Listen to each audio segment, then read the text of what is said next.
Nikamzungumzia brother yangu Stephen Charles Kanumba, alikuwa ni the great, alikuwa anafanya vizuri sana. Tumeona hadi siku yake ya mwisho tumempeleka Kinondoni kumpumzisha.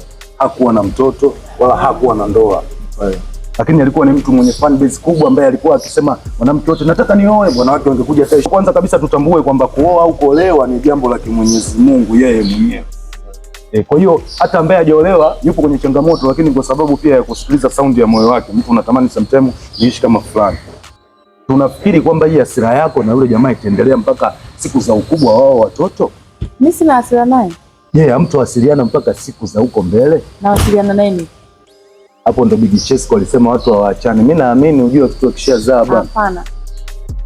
Hapana. Mimi siwezi wanawake katika hilo bwana kuwauminisha kwenye hilo. Unajua watu wana mengi hatupendi ukweli. Ila mimi nasema hivi, wanawake walishia mwaka na 5 hapo. Si nataka kushuka hivi. Kwa hiyo tunataka mpaka 2000 huko. Changamoto. Sio kwa vile. Sio mara changamoto. Yaani hao ni mimi naitaga special case.